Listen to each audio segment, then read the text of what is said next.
Welcome to Heaping Spoonful, a twice-monthly conversation with restaurateurs, chefs, growers, and others who have helped generate the legends associated with the eateries across the Mid-South. The team at Benny Keith is proud to sponsor this adventure with the goal of preserving the stories that have helped cultivate an amazing food scene across the Mid-South. So kick back and enjoy a Heaping Spoonful. Hello, all you food fans out there. Welcome to a potentially one-off revival of Heaping Spoonful. The podcast Rusty Mathis, general manager here at Benny Keith Foods Mid-South, launched in 2019. I'm Kelly Bass, and I was honored to host this podcast for the first 100 episodes, stepping down at the end of 2023. Brian McFadden, my dear friend and acclaimed chef and restaurateur, picked up the mic, and he did about 30 more episodes before his third restaurant opened, and he literally got too much on his plate to keep doing this. But we're back. We all knew we needed to do one because guess what? Sam Choy is back in Arkansas. The famed, actually legendary Hawaiian chef and true celebrity chef is back in Arkansas for a series of events, and we couldn't let him get away without asking him to tell his amazing story for our listeners. Welcome to Heaping Spoonful, Chef Choy. Aloha. Aloha. Thanks Perfect. for having me. Glad you're here. And joining Sam today is Jamie McAfee. He's a legend in his own right on the Arkansas dining scene. Jamie turned the Pine Bluff Country Club into one of the state's best dining destinations in his more than 23 years as executive chef there. And we are lucky here in Little Rock because he came to town a little more than a year ago to show off his skills as corporate chef at Pleasant Valley Country Club. So glad you're here too, Jamie. Glad to be here. I was lucky enough to have Jamie on a Heaping Spoonful. I think we did that during COVID because we did it by phone because we had to do that. So that's been a minute. We're recording this special episode of Heaping Spoonful on a Thursday in early May 2026. Kind of the culmination of a series of events for Sam while he's been in town. On Monday night, he was a featured judge at the Delta Diamond Chef Competition at Saracen Casino Resort in Pine Bluff. And then last night, he hosted a smaller private dinner, again at Saracen, this time in the Red Oak Steakhouse. My wife, Ashley, and I were lucky enough to attend, and the food was fantastic. Thank you. It was really great, and you told stories about it. And my favorite part of the whole evening was how you paid tribute to the folks back in the kitchen doing the actual cooking and brought them out for what I think was a standing ovation. So that was really cool. So, Sam, how many times have you been to Arkansas? Do you lose count, or do you have an idea of how many times? I've lost count, but every time I come here, it's like being here for the first time. I just love it. Yeah, well, the love goes right back for sure. And Jamie is at the heart of this relationship. Jamie, tell us kind of how this relationship came to be, because it's really an interesting story. Well, it all started with Dr. Bo Busby, which was a player for the Razorbacks from Monticello. He's a heart surgeon. Yeah, he was a all-conference defensive player for the Hogs. Could have gone to the next level. He could have.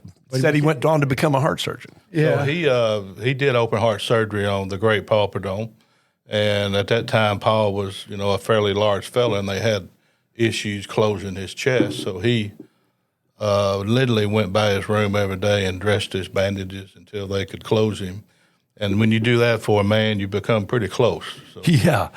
Through that connection, the Chef Paul introduced us to Sam Choy. We had a benefit for the first one was a Boys and Girls Club in Pine Bluff to raise money for them.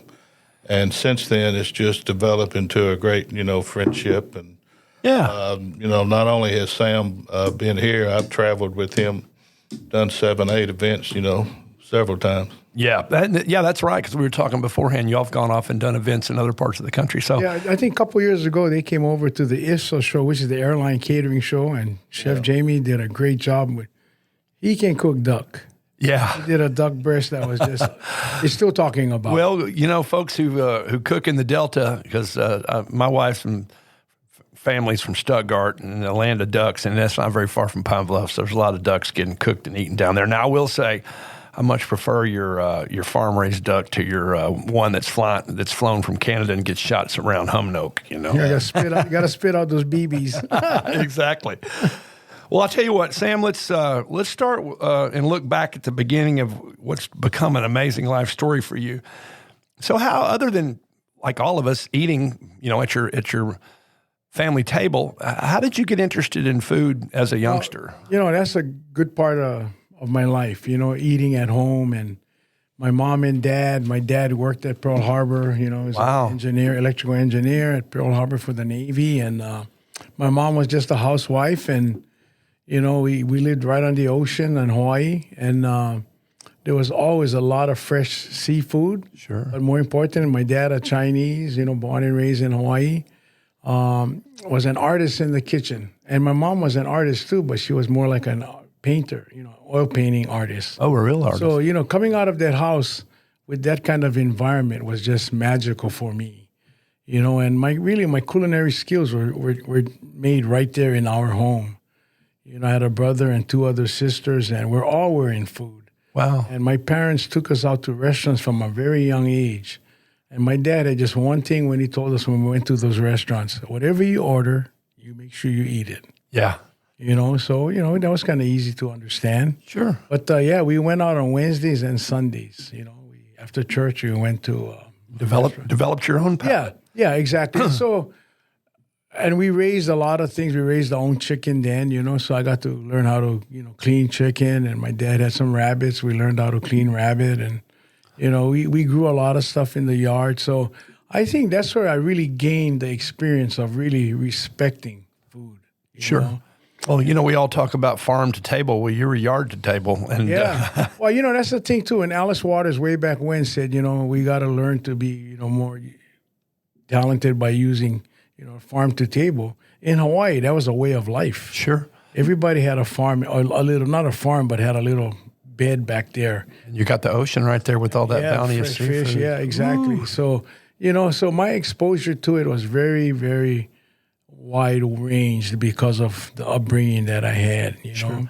And then how did you decide as you went through school and studied like everybody else does, reading, writing, and arithmetic, how did you decide to go on to culinary school? Well, I tell you what happened. So I had a football scholarship. I used to be a punter. Okay, good. I had a 46-yard average in high school. That's big time. But, I'd be very honest, college wasn't for me, you know. I just barely graduated from high school. I'm being honest. Sure. And I just couldn't find myself, getting involved in school.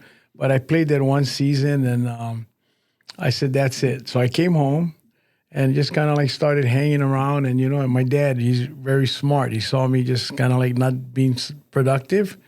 He called me over one evening before I went to bed. He goes, I need to talk to you. And I figured something wasn't right. He said, well, here's the deal. Either find a job, go back to school, or join the military. That was it. Yeah. And I said, oh, let me think about it. I said, no, that's it. You let me know by tomorrow, which was Monday. And my mom was reading a paper, and she saw, culinary school at the community college. So I went, she signed me up and everything. My mom stood in line and got me signed up. Well, you got her to thank for a whole lot of things. Oh, yeah, of course, But anyway, make a long story short, got to school, and I was already cooking, at home. Sure. So I kind of, the teachers were leaning on me to, teach the kids how to stir fry and, do cooking, cutting, holding knives and all that. And I went, wait a minute. I'm not getting paid, but I'm teaching some of the kids in the class. And the teachers are relying on me because, they're busy trying to get the other kids fired up. And so I kind of said, I'm going to just take a break, So I told my mom, I didn't tell my dad that I'm going to kind of go find a job. And just so happened, Del Webb Hotels was building a beautiful hotel on the North Shore, which today is called the Ritz-Carlton. Whoa. Yeah, on the North Shore of Oahu. It went from a Del Webb, it went to a Hyatt, it went to a Hilton, and now it's a Ritz-Carlton. Yeah, I know, but that's so anyway, high level. Yeah. So anyway, make a long story short, I applied, and I was applied and hired as a cook's helper. Mm-hmm. And then 3 months later, when the hotel opened, they told us to report. The HR said, report back, and you're going to be assigned to the kitchen. So I did, and I went there, and I looked on the list and the board in the main kitchen. I didn't see my name. Uh-oh. Yep. I kind of had a little gutty feeling like something's either wrong or maybe they changed their mind. I was like 18 years old. And I knocked the window in the chef's office, and the secretary stuck her head out. She goes, "Yeah, can I help you?" I said, "Yeah, I'm Sam Choy, and I was told by HR to report today to the kitchen this time of the day. I don't see my name." So she said, let me talk to the chef. So anyway, she went and talked to the chef. The chef's name was Emile Bertrand. He was French. I mean, he had a big puffy nose, red eyes. He looked like, like he'd been up all night drinking or whatever. French. Yeah. But anyway, he told her to tell me to go to that other door, So the door that I walked in was to the left. The door he wanted me to go to was on the right. So I told myself, okay, here's the deal. I think I'm still got a job because I'm going to a door that is not the door that I came in on. So I went there. She took me there. It was stewarding department. The guys who do all the washing, the dishes, and everything. Yeah. And my heart sank because that whole summer, my dad told me, you want to learn to cook, you better make sure you got good knife skills. So I was in my mom's yard chopping up all her flowers, chopping up, plants, and just working on my knife skills, right? Didn't know what I was doing, but I was just chopping, cutting, slicing, dicing, right? And then I had my bundle of knives roll up under my arm, and when I was told that I'm going to be, in charge, not in charge, but up at the pot sink area, my heart just dropped, and then this guy, John Peck, he was the assistant steward, took me to the area, says, there's these 3 sinks here, and had a small little Filipino guy working there already, tiny little guy, and elderly. And John Peck had showed me, like, the water has to be this temperature, the sanitation water has to look at this color, there's how much soap. I wasn't even paying attention. I just threw as much soap as I could in there. It looked like a bubble bath. I made the water that was for sanitation look like a dark coffee instead of like a light tea. I was just, young kid. Sure. Not paying attention. But anyway, in my mind, I said, that's it. I'm done. I'm quitting. I'm going to go at work today, and I'm going to get out of here and not come back. So, I drove my little bug home to my mom's house. I was living with them. And then my mom came out. Moms are moms. They came out, and she said, "Oh, how was your first day at work?" I said, "Mom, I quit." She goes, "You quit?" I said, "Why? Why are you quitting?" I said, "I'm not cook's help. I'm not in the kitchen. I'm in the kitchen, but I'm washing pots and pans, Mom." And, she said, if you feel and you want to be a chef one day, I think you should learn that. And you should be the best pot washer. I tell you, in the 10 minutes of conversation, that's why I'm here sitting with you doing this podcast, Because you went back. Yeah, I went back with a whole different attitude. I went there and, I really cheated myself. And that's why when I talk to kids today, I share that story because a lot of kids, they look beyond. They all want to be like a Wolfgang Puck. They want to look like they want the glory. Yeah, they want to be like a Jamie McAfee. They want to just be chefs now, But not knowing those dark times is like you got to pay your dues. Sure.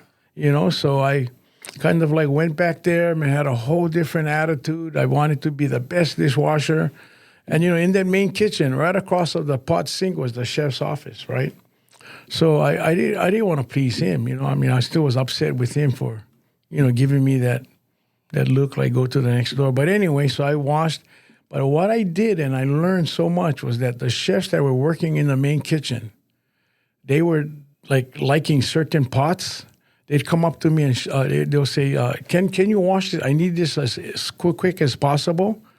And boy, let me tell you, I washed it real quick and I gave it to them. They'll come back with a little plate of what they're cooking. And I'll eat it and I go like, "Oh, this is good. What is this?" "Oh, that's a beef stroganoff, way back when." Yeah. And I'm like, "Wow, this is good." He goes, I want the recipe. So I have a book at home.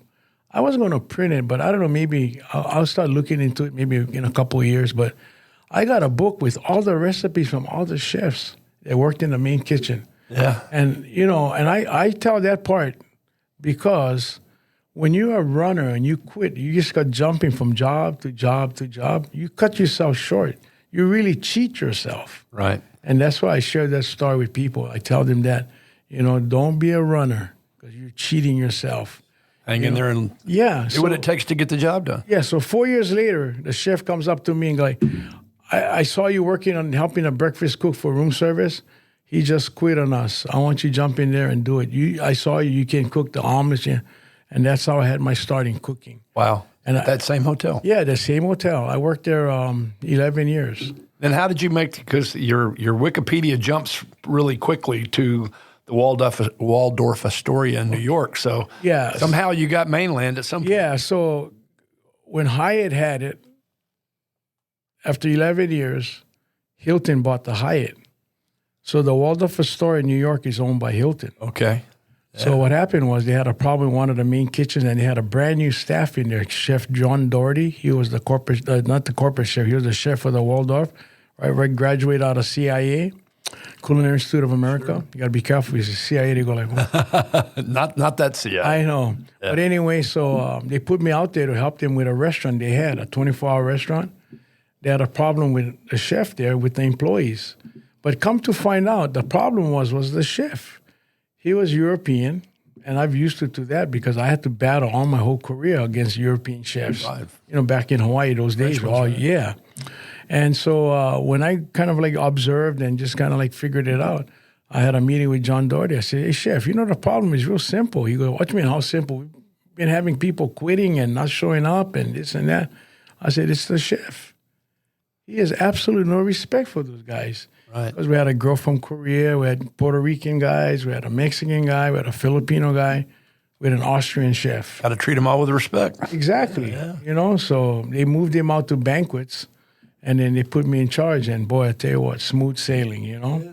But that's how I got to go to the Waldorf Astoria. And then, of course, I worked 21 years in the hotel industry. Then I told my wife one day, I said, hey, I want to go on my own. She looked at me, she goes, house payments, kids, right? 2 boys at that time, they're young, car payments, food on the table. You got that? Yeah. I'm with you. Right. I told her like this. So you gave up the steady paycheck to go out on your own. Yes. And I said, I got that. And the reason I felt to go on my own at that time was that I watched all the corporate people changing. The corporate industry kind of like, you had all these guys coming out of Cornell, all these smart young generation computer guys, They just change. They're telling you how to cook.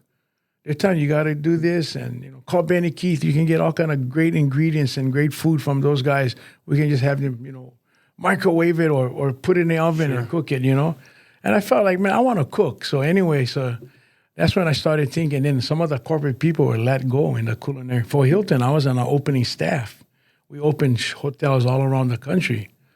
So I felt like, I better start looking, maybe go on my own, maybe be a little more stable. I didn't want to get let go and have a pocket full of brunch tickets and a wristwatch that lasted only a year, right? So I figured that, so I came up and made my proposal to my wife. And did you open your first restaurant in Hawaii? Yeah, I've opened my restaurants in Hawaii, and then we moved to we were living on the Big Island because Hilton had moved me to the Kona Hilton, which is a nice hotel. And I worked there because they had let the chef go. I went from New York to there. Yeah. And so what happened was I was there, and then that's when I gave my notice, and then we opened. And 2 years later, I won the James Beard Award. Which is huge. From that restaurant. And what was the name of the restaurant? Sam Choy's, Sam Choy's. Yeah, that was it. Just simple, Sam Choy's. And it was a classic Hawaiian cuisine. Oh, yeah, Hawaiian fusion, fresh fish. We had the boats backing up to the restaurant, offloading big tunas, mai, snappers, And when I got my James Beard, it was presented to me by Gina Gallo, the Gallo family. Yeah. And we became really good friends. We golfed together, and, it was very nice to have met her at that time. And she said, here's a chef that just won the James Beard. And I was just amazing how that whole process. We're at the Marriott Marquis out in New York. Yeah. She just said he learned most of his culinary skills from his mom and dad in their kitchen. And boom. That James Beard, of course, gives you validation and a lot of attention. I people out here listening to your great podcast, let me tell you, that James Beard, it carries a big wallop, For sure. I mean, when people say like, Sam Choy's a James Beard Award, even I don't even like to talk about myself, but when they introduce me at an event or if I won an award, it goes a James Beard Award winning, no. Then people go, oh, you're a James Beard? I said, yeah. They're few and far between. Yeah, Yeah. I think no one from Arkansas. We've had finalists, but I don't think we've ever had we've had heritage, restaurants that have won it, but not a chef. And my award was the American Heritage, so Yeah. that's a big one. Yeah. But so that's my career, right? And so we've already established a relationship with Paul Prudhomme, and I know Emeril Lagasse is a friend. And Yeah, he's coming out to my poke contest in June 19th, 20th in Hawaiian. Wow, and you're credited obviously with developing, the poke movement, and you are a celebrity chef. I mean, did you? I guess the James Beard Award thing is what really took you, into that. And of course, you got more chances now because you've got TV. You got TV cooking shows and competitions, and all. Yeah, I got a lot of things with food. Chef for American Airlines and stuff like that, and it's been just a magical ride. And that's why I tell the young generation, because they're our future. What Chef Jamie does at the school there is just remarkable, especially when you come out of an environment like out here in Arkansas, where, you got some nice support from, the state to educate people and some businesses that support, Benny Keith. I'm sure you guys are very supportive to the young culinarians. Let me tell you, that is such an important part to the food industry. Well, we've got, of course, we were just talking about Wendy and Jill from the Croissanterie and how they almost won. Oh, man, But they're very, very well known. They've got a great, very popular restaurant. But then there's people working all across the industry who have gotten educated at Pulaski Tech. And you had your time at the culinary school there. And I lectured, yes. And then you've obviously gone there and taught there for decades. And when we talked before we got on the air about you all going to to Oklahoma State and Stillwater, where they have a very prestigious. So talk a little bit, both of you. Let's start with Jamie. Talk a little bit about the role that college-based culinary programs make in just proliferating the industry. I think the biggest thing is that it gives you connections all over the state and all over the central. If you want to be a chef, if you don't go to a culinary school, it would take you 5 to 10 years to meet where you come out of culinary school. True. So culinary school sort of fast tracks you to meet the people that you need to get into the job to start cooking. Culinary school shows you products and classic training, knife cuts and things, but it also makes you aware of, some of these kids in Arkansas has never seen a papaya. Right. Some of these folks never seen star, fruit. And it's, they've never seen a fresh tuna. They've seen fresh catfish. They've seen, it opens your mind to, wow, there's a whole world of food out there. But I hadn't even thought about the relationship side because, you meet people like you and others that are accomplished in the restaurant world. And then you get a chance to take a look at these students. You're like, I might want to work with her or him someday. I always try to say that I love teaching. Yeah. I love, you can't always take from the industry, but I kind of handpicked the top 5. Yeah. And you would not believe how many, calls I get, monthly, semi-monthly. Hey, do you know anybody? Yeah. And, Sam will probably tell you this also. We are not graduating executive chefs. We are graduating trained culinarians. Right. Like he did, he started in the dish pit and he started his knife skills. You're a step ahead of somebody if you go to culinary school versus coming off of the street. Yeah. This is, in life, as well as I do, it's who you know. Sure. And Sam, you've got a lot of history of working, besides going there a little bit yourself, with working with college-based culinary programs. Yes. They play a very important role. Yes, they do. There's some chefs that you don't really know you touched them because there's Sheldon Simeon, who was on Top Chef and who's now on a world-class book tour. His story that he told a lot of people, he written on his first book about how he got introduced to food through me. Wow. When you hear that, you kind of like realize whatever we're doing, the young generation are looking at us, and it makes you feel good because that's what our mission is. Chef and I can, admit to that is our mission. If we can touch someone or turn a person around, and that's why I have some programs in Hawaii where I work with the hardcore kids through the Department of Education. Right. And if you get 20 kids in that class, you turn 1 or 2 around, you've done your job. Sure. Sure. And so I Simeon, even Duff, the pastry chef, he got his story about me through another chef that worked with me in Hawaii.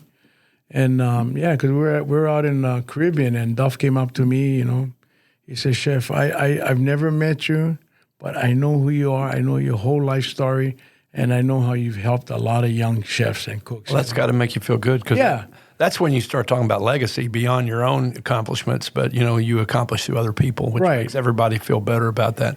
A really good friend of mine teaches architecture at Georgia Tech, and one of his students, of thousands he's had, designed the 9/11 Museum in New York. Wow. So, when he goes there, he's like, wow, I knew that kid had a little something going for him. Exactly. I say you should take full credit for it. Yeah, and that's why I always say this, and Chef can really attest to that, but food to me has done a great job to my life, Yeah. I mean, it's just the exciting part of watching the dining room go quiet because the food's good, or just watching people just go like, "Oh, this is so good. This is so tasty," I will tell you, in this 100 episodes of doing this podcast, the unifying factor is the enjoyment that the people sitting in your chairs take from seeing someone really light up when they taste their food. Yeah. I mean, it's just that instant.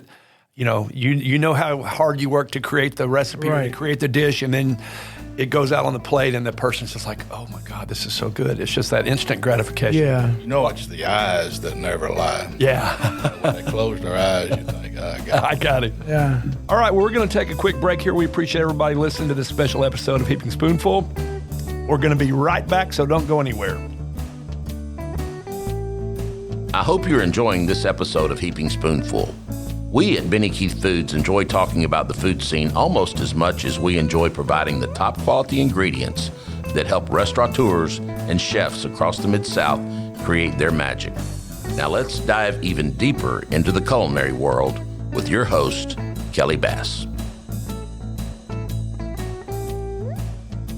All right, folks, let's now continue our conversation with chefs Sam Choy and Jamie McAfee. Since we have two very successful and acclaimed chefs sitting right here, I want to ask each of you to answer a fairly simple question. And we'll start with you again, Jamie. What is your advice for someone who's just trying to improve himself or herself in the kitchen? What should someone focus on if they just want to be creating better meals for themselves and their families in their home kitchen? So what's something just to keep in mind? I'd say buy fresh product as much as possible and keep it simple. Yeah. My wife, when she cooks, a lot of young chefs, beginners, put too many ingredients in a dish. If you could create, if you're using fresh tuna, you want to taste the tuna. You don't want to taste everything else. So try to keep it simple. Yeah, that's good. Chef Choy? For me, it's almost along that same line, but I firmly believe focus on something that you really enjoy, because everybody's palate's different, and then everybody's skills are different. And food's like a diamond. It has so many facets. Yeah. So you look for something that you enjoy and just go after it. Yeah. Go after it hard. Cool. Because when you do that, you'll be very happy with your career. Right. Well, we've talked a little bit about your, again, in this day and age of media everywhere, and with the internet, and with, a million cable channels and all, the chances to be out there in different formats is great. And you have done a great job of that. So you were talking about a cooking show in Hawaii that you do that is the most popular. Yes, it's the #1 cooking show in Hawaii. And tell us about that. Yeah, we as chefs, we do a lot of events, and we were at the Napa, or Monterey to be exact. And Alice Waters was saying, in America, we waste so much food. We throw away so much food, but we don't realize children go to bed without eating dinner. Children go to school without eating breakfast. We're just wasting. We're chefs. We look at the event we did last night, how much food you think we threw away. So that was 20-something years ago. That always stuck in my mind. So I figured, I just want to, because you go to people's homes, they got leftovers and stuff like that. And this one particular Thanksgiving, the day after, you want to go and visit a friend and watch the games, a lot of good games on TV, right. Hopefully the Hogs are playing, But anyway. Good answer. Yeah. But anyway, to make a long story short, after about 3-4 hours of watching, I got kind of hungry. So I told Jan, I said, "Hey, Jan, she said, no, I'm going to go to the store and I'm going to look for something. We'll come back and cook lunch." I opened her fridge, man, food was in bags, falling on the floor. I went like, wait a minute. So I just quietly got in the kitchen, took some turkey, made a nice pot of soup, took the stuff, we made a little pot pie, this and that. Yeah. And I put on the counter a whole bunch of food. She goes, did you go to the store without me? I said, no. I labeled all the rest of the stuff you got in there. You got more food in this refrigerator for like a month. Yeah. And it's kind of like it just lit up. So I had a friend who's a producer. He had asked me, he said, we should do a little cooking show on you. I said, why? I said, I don't got time. He goes, no, we should do. We shot a couple, and then somehow it landed in the hands of a general manager of a station in Hawaii, the Fox Network in Hawaii, the local Fox Network. And boy, I tell you what, it is just a boomer. So you cook out of people's fridges? We just go in people's fridges. I love it. Take all the leftovers and I just reborn that without microwaving it. You just make it into something. Yeah, so it's been a great show, a great ride. It's really cool. And teaching people how to utilize the leftovers, but more importantly, with all these big box stores today, like Walmart and all the superstores, you can break things down and do a community buy. So with your neighbors, you buy a whole package. You put a piece there. If you buy a big bag, whatever, of chicken, you can just break it down and share it among your neighbors. Yeah, we've done that. And then, of course, you've been on some of the big shows that everybody that's listening Food to Network, know. yeah, like Iron Chef and Chopped. Iron Chef, Chopped. I was on Chopped. You've had quite a good run on some of them. I've been on Emerald Live many times. I closed out the Emerald's career with Food Network on the last show with him, on Emerald Live. But yeah, Chopped to me personally is one of the greatest shows, or the competition show between them and Top Chef. But let me tell you. And I asked the producers, when we shot the barbecue challenge over in Old Tucson, which is where John Wayne shot a lot of his shows. I asked him, I said, why can't we look at what we need to do first? She goes, we want to watch you guys' facial experiences when you guys open that basket for the first time and see what you got to cook. You got to cook with. The cameras are all on you guys. Yeah. And I said, oh, that makes sense. So my cooking show is the same way. We don't open the fridge. I don't want to know what we got in there. Till you open it up. Till we open it up. Yeah, so that's the same thing. Make the best meals you can out of what you got. Yeah, and Iron Chef was kind of more challenging. And then I did the original Iron Chef in Tokyo, because I have a restaurant in Japan. Okay, wow. Yeah, it's in Yokohama. But I did the first Japan Iron Chef, man. Let me tell you, very intense, because the Japanese people, they're like real structured kind of people. Of course they are, yeah. But it was not only mind-boggling, but it was fun at the end when I was done. But yeah. Yeah, that's really, really cool. I'm still trying, I told Todd, the director of the culinary school, when he was the one that opened it, let's teach a class called refrigeration management. And he said, nobody needs to know how to work on refrigerators. I said, you misunderstanding me. Yeah. Let's open the refrigerator and let it tell us what to cook. Yeah.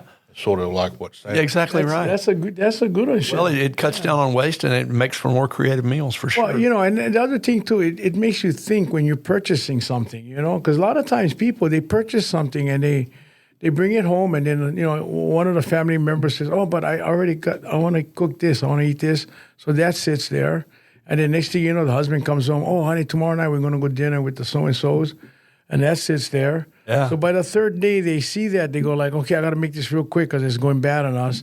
They whip out something, then everybody's kind of like full, and they figure it out like, well, that'd been there 3 days. And then that get either chucked when it's still good. Yeah. So yeah, that's why, that's a good point, Chef Jamie. So let's talk, Sam, a little bit about your restaurant. So you talked about the first one you opened when you left the hotel world. But you have had others. You say you have one in Japan right now? Yes, we do. We have in Japan. We are based out of Seattle. We're in airports in Seattle and San Francisco. Oh, yeah. Airport market. Airport market's amazing. Have you gotten in the airplane market too? I did American Airlines Thought food. you did. I designed American Airlines food, yeah. You get into airplanes. All that you got a built-in audience, and it's it's really tricky because you're working with the caterers, you're designing, you're doing the R&D, and you have a company, American Airlines. There are people going through the what we just presented, and then that has to be transferred to the caterers, Gate Gourmet or Flying Foods or the other catering companies. And then the key to all the airline cooking and food is really not what we designed and who handles it. It's the flight attendants. Yeah. They put the final touch, you know. I have so much respect for them, Well, it's unlike in your own restaurant. You don't have control over it once. Yeah. You're not on every flight, so and I think that's why Jamie had said it earlier too about making fresh products are important. Sure. When you get companies like Benny Keith, these guys that dropping great stuff right in the beginning, you got half of the battle won already. True. Straight up. But yeah, so for me, I've been really blessed to be exposed. I was on the tasting team of Conagra Foods. Yeah. Out in Omaha, a big one. To taste some of the products, I don't drink, I don't smoke, so my palate's pretty good, I think. Yeah.